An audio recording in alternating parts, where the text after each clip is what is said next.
Márcia Tiburi, seja bem-vinda, boa noite. Como vai?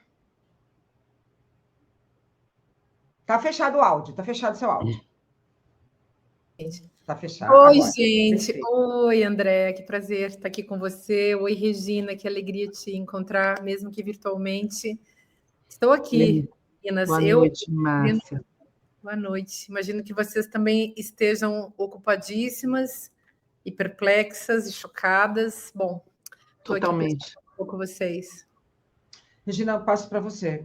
Vamos começar. É contigo. Olha, eu estou como eu andei adoentada esses dias, eu fiquei na televisão assistindo na internet todas as falas, tudo que estava acontecendo, as falas, inclusive, das pessoas da favela.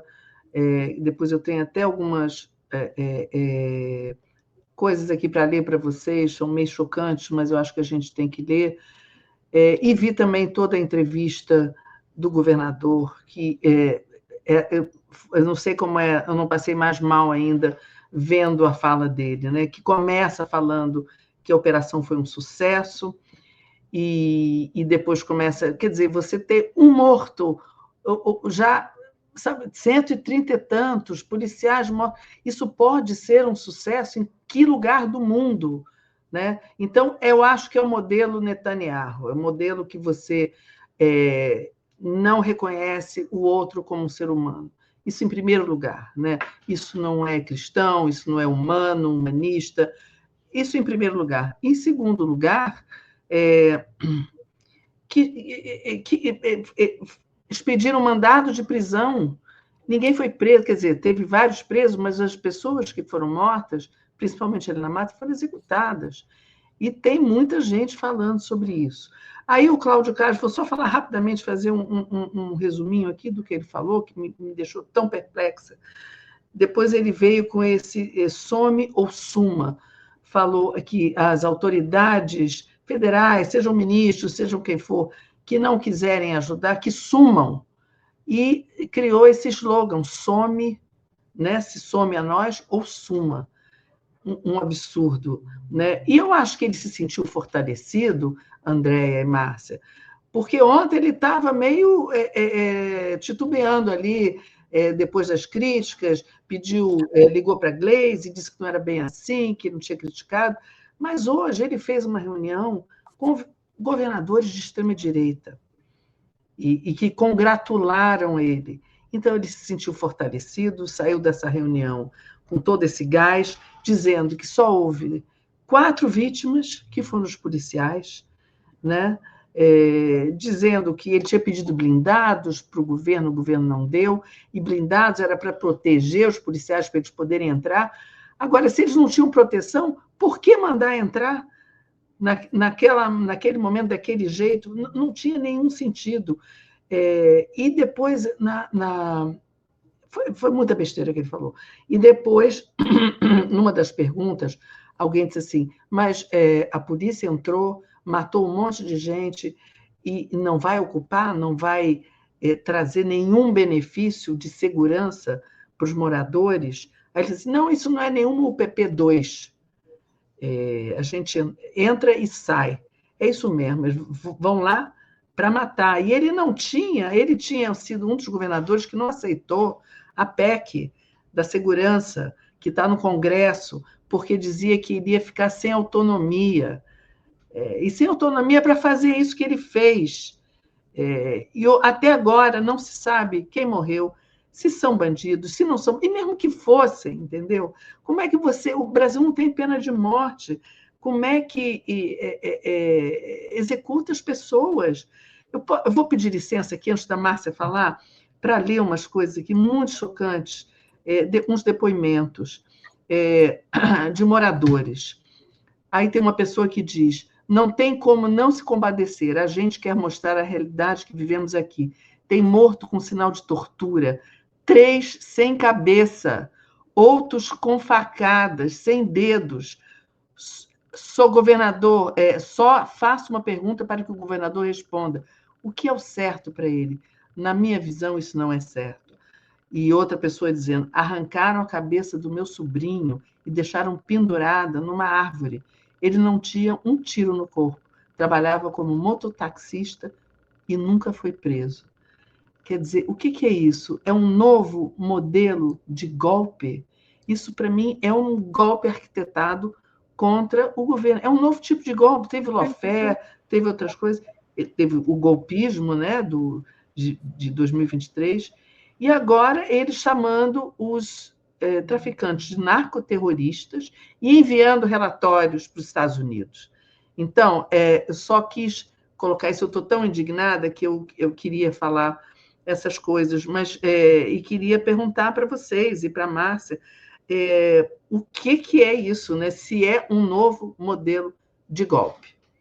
Porque a extrema-direita está apoiando, está organizada. Aí, só mais um detalhe, eu tenho uma amiga que postou uma foto muito chocante no Instagram, aí veio uma pessoa e aplaudiu. Aí ela disse assim, como que você aplaude uma cena dessa?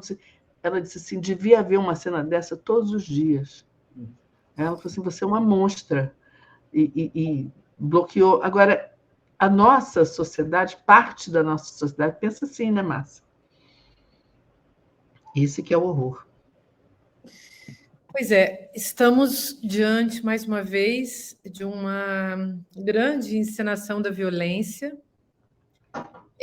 que demonstra, sobretudo, que o governador do estado do Rio de Janeiro é um inepto, um brutamontes, um fascista, e o mais estranho é que, sendo um sujeito que tem ligações com facções, que há poucos dias posava com aquele traficante que foi, aquele deputado, o TH Joias, né, que se chama.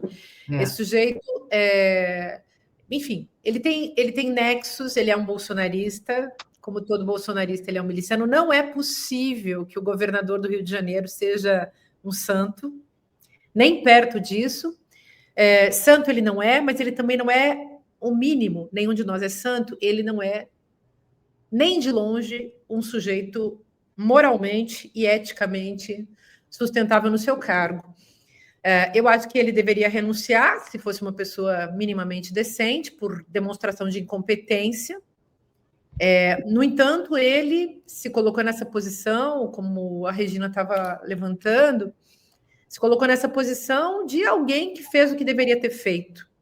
Ou seja, passou por cima da lei, por cima da Constituição, por cima de todo o processo penal, por cima de princípios morais, éticos, religiosos, passou por cima do não matarás, que é um princípio religioso fundador de todas as religiões. Bom, então, acho que tudo isso foi feito realmente para criar uma grande cena, chamar atenção para esse governador, que, além de tudo, é um sujeito que tem uma popularidade baixíssima, não é uma figura admirada, embora tenha sido eleito no primeiro turno.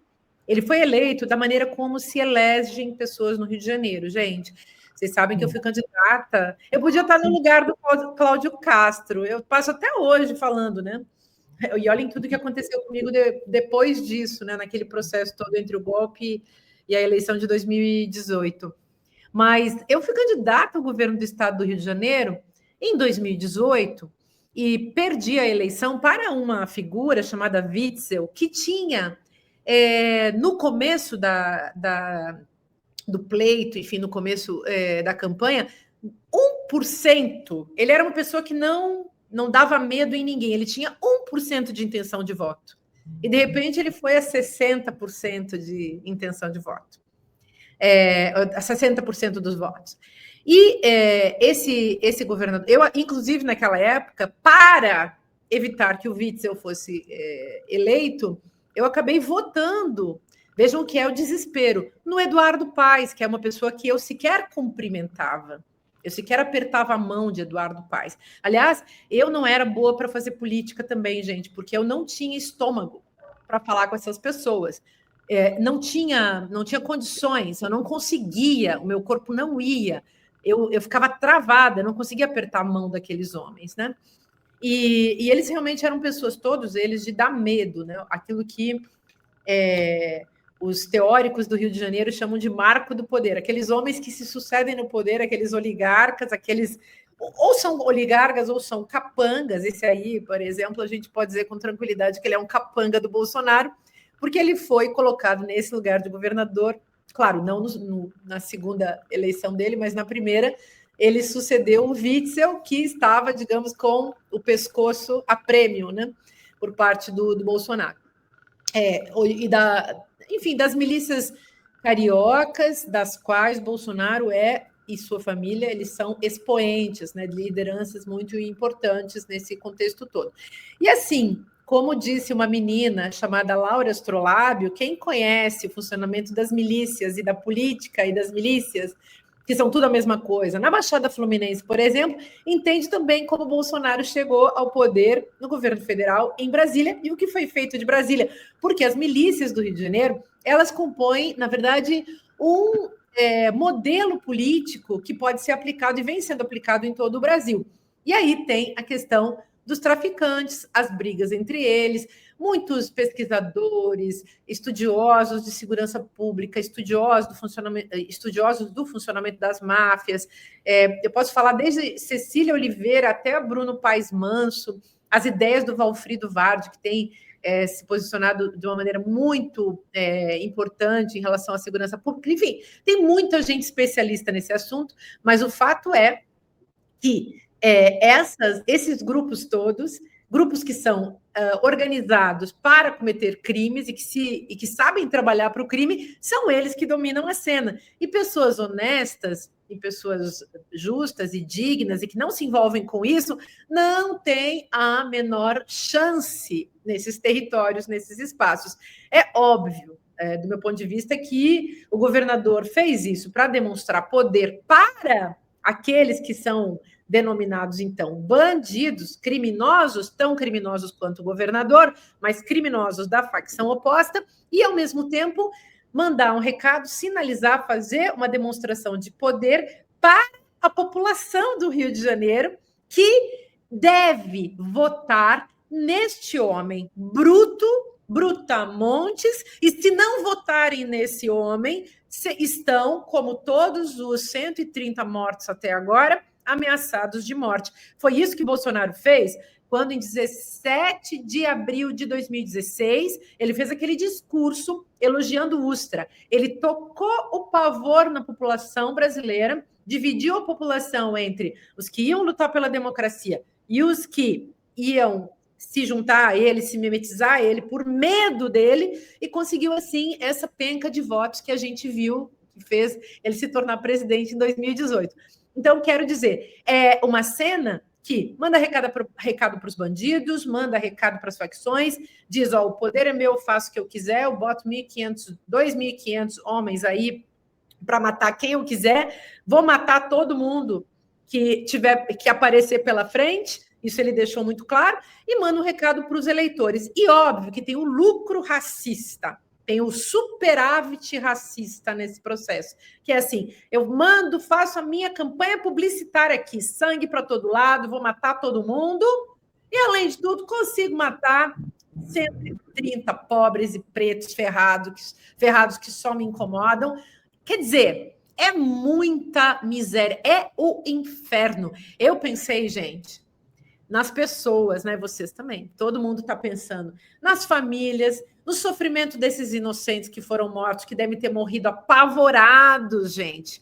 Devem ter morrido apavorados. Aqueles jovens, aqueles homens, aquelas pessoas que não tinham nada, que nunca cometeram um crime, foram mortos ali, como se fossem criminosos, e foram sumariamente condenados à morte por serem pretos, pobres, morarem na favela. Então, esse governador, se o Brasil, se o Rio de Janeiro, não dá nem para contar que todos esses deputados, 90% deles estão envolvidos com o crime organizado. Agora, o Brasil deveria fazer realmente um julgamento do Cláudio Castro. Ele deveria ser simbólico, né? Julgado por um crime atroz, uma matança de uma população, tem elementos de genocídio nisso. Então, o genocídio preto que a gente já conhece, ele deu uma tacada mortal, letal, hedionda numa população inocente que não tinha como se defender. Essas pessoas que foram antes, imagina, gente, elas não tiveram a chance de se defender, elas foram tratadas como assassinas, bandidas, traficantes, criminosas e executadas num país que, como bem disse a Regina, não tem pena de morte. Então, quem tem que ser julgado com urgência é o Cláudio Castro. Ele é um assassino em massa. Antes de passar para você, Regina, só para lembrar um detalhe: se tivesse morrido nessa chacina lideranças do Comando Vermelho, ele teria entregue nomes. Ele não entregou ninguém. Não tem ninguém. E nem prendeu ninguém, nem prendeu ninguém. Não fez absolutamente nada, né? André, você viu que teve gente que fugiu. Um drone mostrou pessoas fugindo. Provavelmente os donos da coisa toda, os sócios do Cláudio Castro, fugiram. Talvez avisados por ele. Por que não? Eles fugiram. E aí mata quem? Mata o pobre do rapaz que é entregador de comida, o office boy, o motoboy. Mata-se o pobre trabalhador que está lá sem proteção de ninguém, nem dos bandidos, nem da polícia, que também se mistura e começa a ser bandida, e mesmo entre os policiais. Houve mortos. Esses policiais também são pessoas que estão sendo condenadas à morte pelo próprio patrão deles. É isso que as pessoas também têm que se dar conta. Desculpa interromper, André, mas tinha que falar isso. Mas, por favor, imagina, Regina, passo para você. Não, é isso que a Márcia está dizendo. Eles são condenados. A polícia não foi treinada para fazer esse tipo de guerra, né? E foi o que aconteceu. Eles foram cercados. A gente não sabe direito o que aconteceu. Isso é o que eles estão dizendo. Cercaram os supostos bandidos na mata, e aí, claro, que, como disseram várias pessoas ali, eles já tinham se rendido. Claro que se você está cercado, e se não houve um tiroteio ali e não feriu policiais naquele momento, eles foram executados, com certeza. Então, mas mesmo assim, ele mandou os seus policiais, jovens policiais também, para a morte. Ele não queria nem saber. Podia ter morrido muito mais policial, né? Podia ter morrido muito mais policial. Só que os policiais não são executados, né? Como são as pessoas que são presas, que ainda não se sabe quem são essas pessoas, né? A mulher ali do Complexo do Alemão dizendo que o sobrinho dela era entregador, não sei o que ela falou, mas que ele era trabalhador, nunca teve uma passagem pela polícia. E a gente sabe, isso não é novidade, Márcia e André. A gente viu no Jacarezinho, que foi a última chacina, né? A última grande chacina, com 28 mortos. Aquilo foi muito chocante. E os policiais, eu me lembro que eles botavam os mortos sentados em cadeiras. Era uma coisa assim, debochada, uma coisa muito perversa, muito perversa. E eu fico pensando, porque eu sou muito chocada também, muito indignada com tudo que acontece em Gaza, né, com os palestinos, porque eu vejo aquele exército israelense sem alma, né? Eles atiram em mulheres grávidas, eles atiram na cabeça de crianças. Quer dizer, os relatos que a gente tem, os poucos, porque eles mataram todos os jornalistas também, são de uma crueldade, uma perversidade, que mostram pessoas que não têm nenhuma relação humana com aquelas... São bichos. E mesmo bicho você não mata, você não sai matando bicho à torta direito, caçando animais. É pior. Então, a gente está vendo um massacre que o mundo está horrorizado. Eu tenho amigos estrangeiros que me escreveram, um deles me falou da Espanha, e disse assim, mas por que a justiça não condena e não denuncia o governador por ser o autor intelectual de homicídio? Por que a justiça não faz isso? Essa é uma pergunta que a gente deve se colocar. Eu sei que o Alexandre de Moraes já pediu esclarecimentos, né, para o governador, né? Ele vai ter que explicar o que ele fez, mas eu não estou vendo o governo ter uma reação. Quer dizer, isso é um luto nacional, gente. Foram mais de 130 mortos. Bandidos, supostos bandidos, policiais, pessoas comuns, mas são pessoas, são seres humanos. Mais de 130 mortos.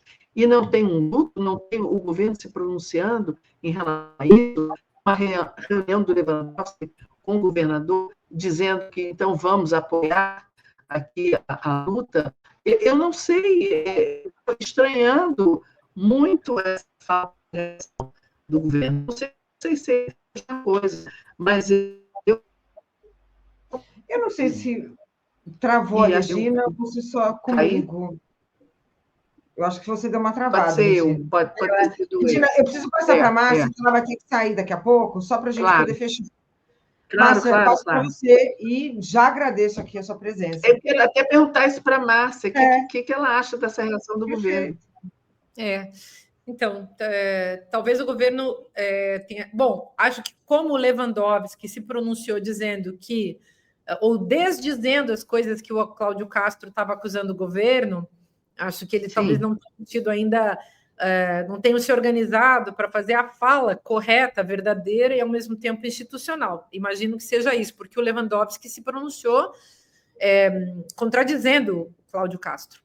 Então, acho, sem dúvida, que o presidente da República vai ter que se pronunciar, ou o ministro Lewandowski vai ter que ter um pronunciamento melhor. A gente espera do Lula, né? Porque o Lula é uma figura que pode fazer isso, deve fazer isso e trazer, inclusive, um pouco de esperança, algum tipo de alento, algum tipo de sentimento de justiça que seja possível de se construir nesse processo todo. Agora, a gente viu fotos, né? Cláudio Castro junto com Eduardo Paes, acho que na sexta-feira ou sábado, no encontro, confraternizando de maneira patética. Então, já sabendo o que ia ser produzido na terça-feira, e, ao mesmo tempo, ali, fazendo aquela cena.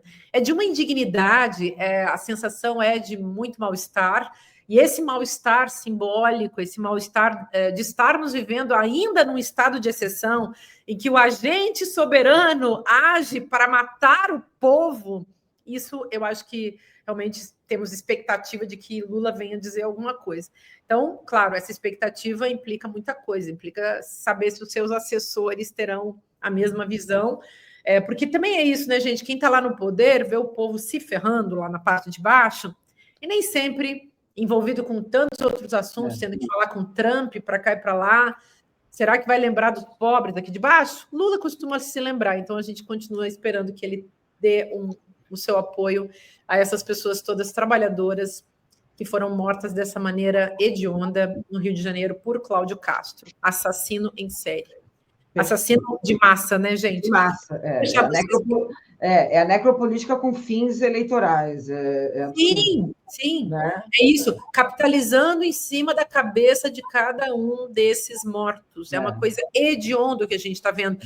Não é possível que isso continue, não é possível que não aconteça nada em termos de providências jurídicas. Para o meu entendimento, o que tem que ser feito é um julgamento e a condenação de Cláudio Castro por um crime hediondo produzido por um governante.